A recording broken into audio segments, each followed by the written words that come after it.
Hello, Capital W friends, followers, and fans. I am Leslie Winnick, Capital W co-founder and board member, and I'm very excited to kick off another Take5 with an incredibly special guest.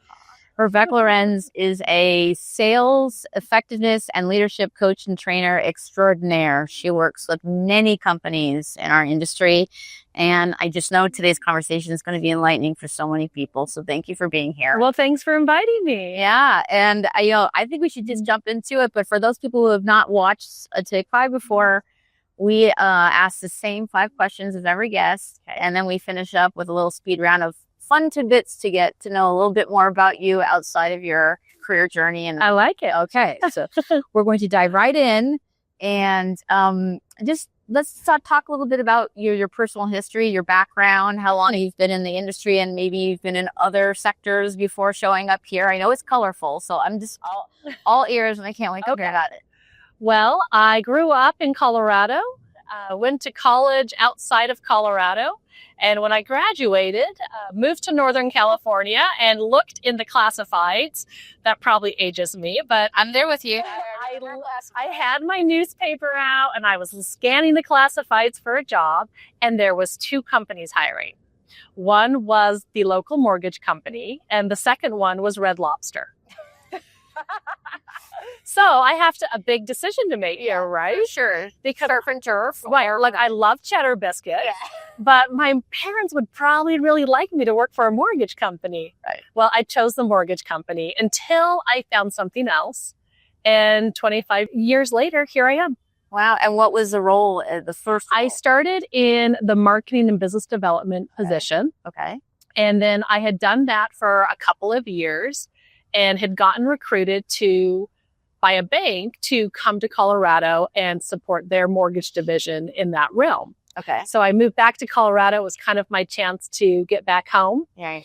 And I started realizing that I loved marketing, and it was definitely a passion, but I was fascinated by how are you doing price sheets? You know, when you're in marketing, back then you would put out rate sheets and get the rates from secondary. And I started learning from some of the originators, and I would sit down with some of the gentlemen that were in secondary marketing. And I was fascinated by it. And I'm thinking, how do I learn more about this journey? Nobody in college ever taught me. I had a business degree. No one ever said, hey, this is what an originator does. This is what capital markets does. This is what secondary does. And so you kind of get this fuel for education and learning, but you had to create those opportunities for yourself. Right. And so you fast forward a couple years, and I'm realizing I want to be an originator. I want to dive into this. So it was really the front end of client facing, referral partners.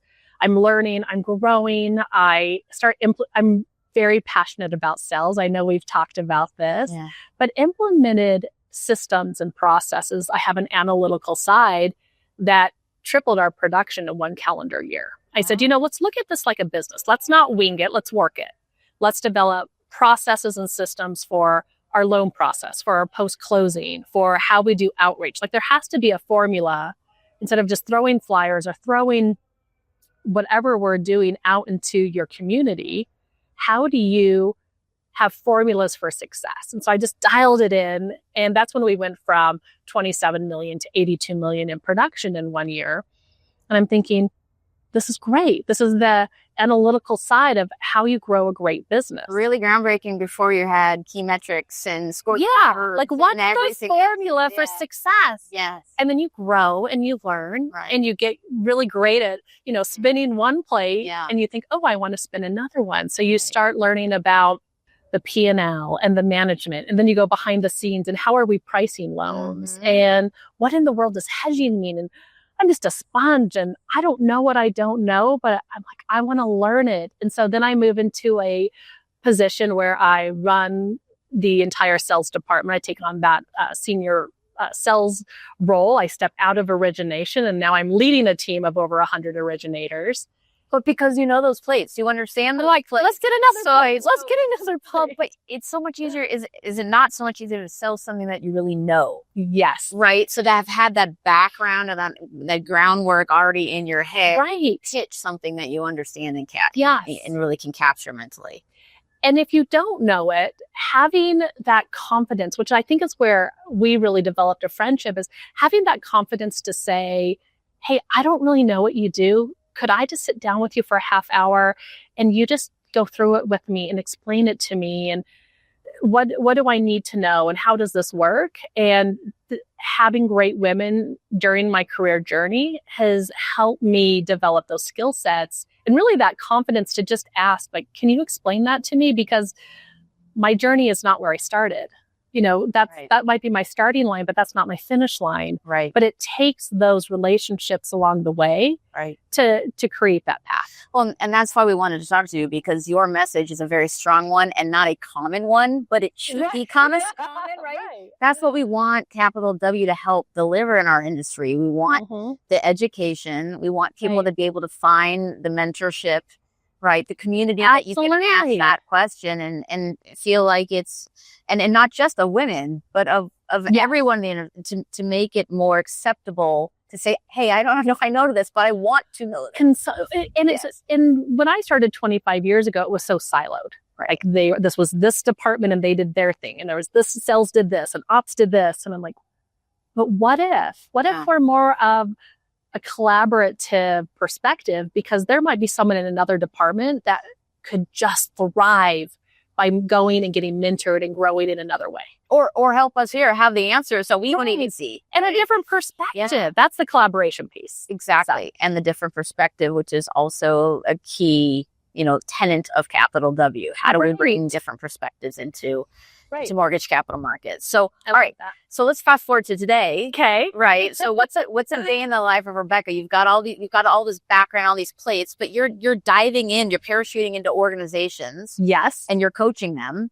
What's the pre-work to get there and have impact? How do you follow up and make sure they've got the ROI from by the time with you? Like, give us a little background. Sure. So I have a lot of passion around sales, is probably what our industry would say. But it's been a journey, because I know if you can start with the right sales skills, and we kind of label sales skills improperly, because your traditional sales skills really means I know how to read you as a human. I know how to listen really well. Exactly. I know how to read body language. I understand personality profiles and learning modalities. And, I think a lot about like the platinum rule. Everybody knows the golden rule. But have you heard of the platinum? I have not. I'm listening. I got two of these right now. I'm stuck together. So the golden rule is like do unto others as you'd have them do unto you. Correct. So if I treat you how I want to be treated, it's really still kind of about you. Like what my personality type is, how I learn best is what I would influence onto you. But that's the difference between average and exceptional leaders and sales and ops. And so although it's called sales, when you can read someone well and have great relationships and great communication is what leads to the platinum rule. And the platinum rule says, do unto others as they would have you do unto them. So when I meet you, if I'm great at communication, I'm going to read you and talk to you and email you and follow up with you, whether you work for me or I work for you or you're a client, in a way that you're going to receive it best. So that's the platinum rule. It's not, it's never about me. It's about you. Right. And so that's I guess I shared that because it's such a core into sales, being great with referral partners and clients. And then it expanded into leadership. So I launched my own company, Infinite Success. And we go into a company and really we start at the end, which is telling me, where do you want to be in 1 year? Like if you had a magic wand and you could define what your sales leadership looks like, what your production looks like, what your numbers look like, tell me what it looks like. Because then I can work backwards and say, what metrics do we need to increase production? It's a formula. Like there's no magic sauce to production. It's a formula. If you can develop the skill sets and you can follow the formula, we can increase production. How many, out of curiosity, how many of those companies have OKRs or just key metrics for a strategic plan that really aligns before you get there? Or how many are you even allowing them to hit the pause button, step back and think? What's the breakdown of that? It's really interesting because you only know what you know. And so you'll sit down with a business plan, and I come with a lot of heart, I hope, right? And you sit down and here's our OKRs and here's our business plan and our strategic initiatives. And it's very cut and paste into the formula they follow. And so what I ask or invite them to try on is to share that with me. And then let's talk about the skills that we need their leadership team to develop to be able to reach that. And it's integrating probably some different skill sets than get talked about a lot. Like for some reason, I don't know why we don't talk about trust, right? Like trust is a big component. I don't know why people don't talk about it's a skill set. It's the tagline of our company, and we lit up for 20 years, and we literally spend every strategic planning session time on trust. We have a whole. This is why we're friends. Yes, this is why. But it's talking about how do you establish great trust? Yeah, it starts internal. Yes, it starts in the department, the company, and then it can have the ripple effect. Yes, and so I love going in and saying, let's rebuild in a different way. And so we'll start with the leadership retreat where we, of course, do the strategic planning. I love the analytical parts, but we sprinkle in individual growth as well as company collective growth.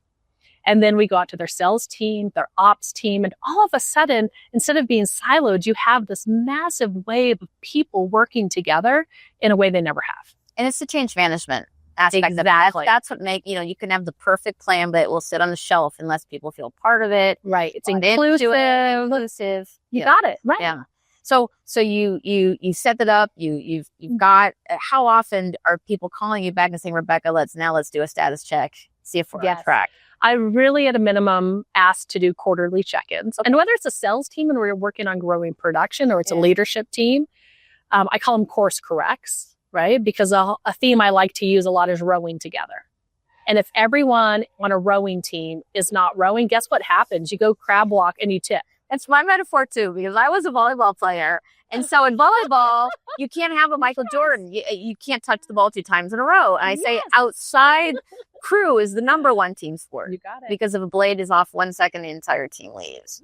That's exactly, and I love sharing videos because we're visual learners. Yes. And it's saying, how do we row together? Yes. Well, you got to do course corrects. You've got to decide who's in what position in the boat or in the bus so that we're optimal in how we're working together. Yeah.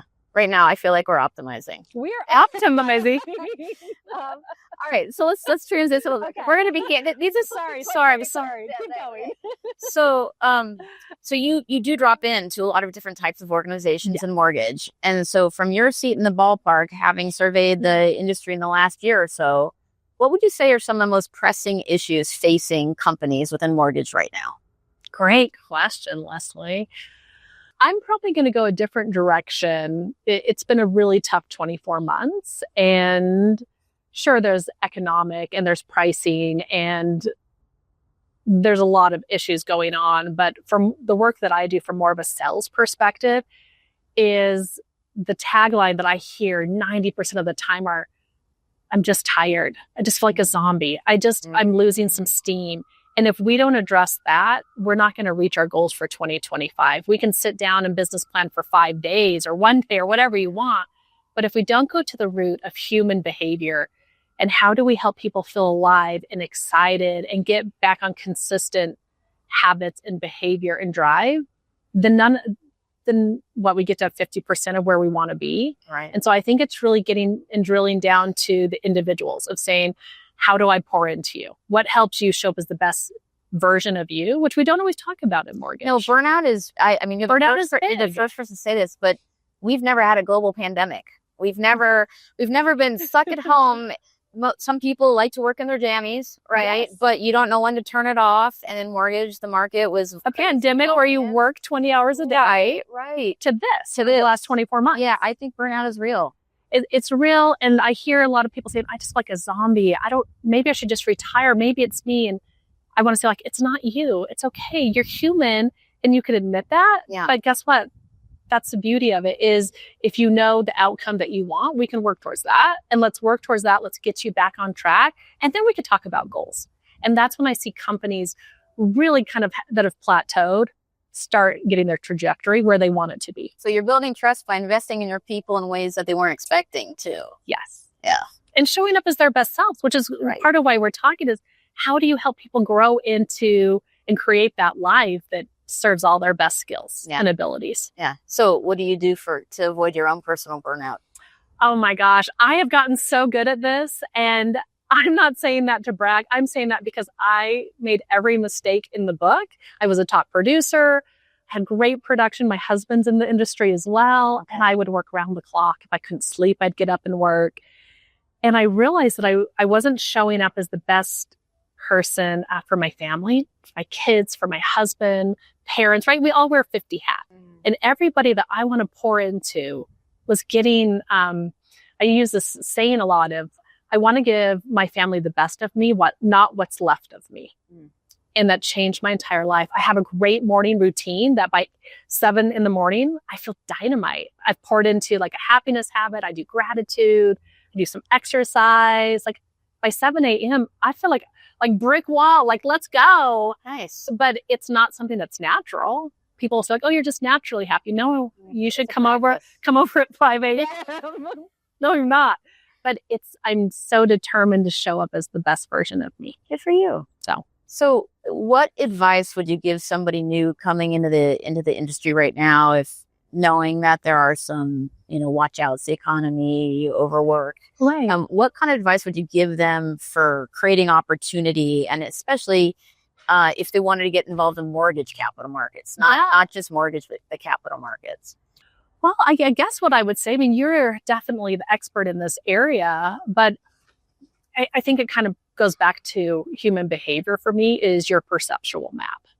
And I think so many of us have these blinders on where all I saw was sales and all I saw was sales. And when you widen your perceptual map and you're like, there's all these different opportunities. And so if you're new to the industry, I wish somebody would sit every individual down, man, woman, any age, anything, and say, there is 12 pieces to this pie. Mortgage has these 12 pieces. And let me just tell you a little bit about all of them. And so be curious, learn, grow, find a mentor, find those that you want to learn from, or if you don't know what they do, ask for 20 minutes on their calendar and learn. Yeah. Because, I mean, maybe my career would have taken a different path had someone say, hey, could I show you about the other parts of this pie that are really great? Lemon meringue is tasty. Well, and so is chocolate, but all good. But try it, take a bite of everybody's dessert and see what you like best. Take a bite. Yeah.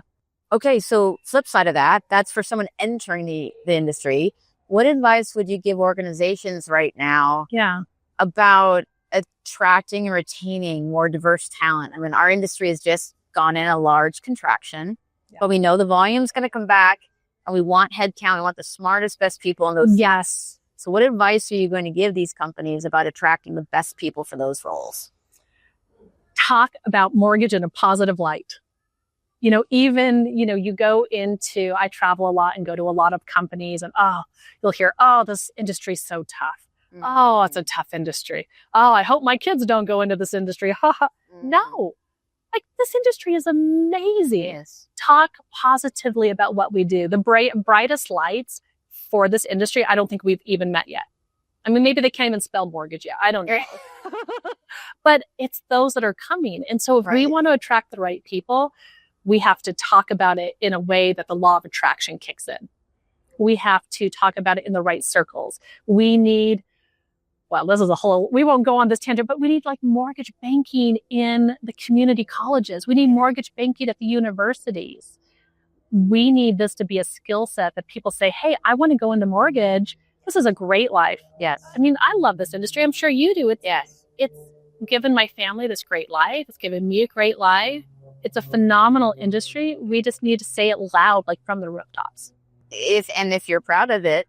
Yes. I think what we like to talk about is it's a cycle. So we're down here in the cycle now. It's a cycle. We have some knowledge lines on our face, right? We've been through it a few lots.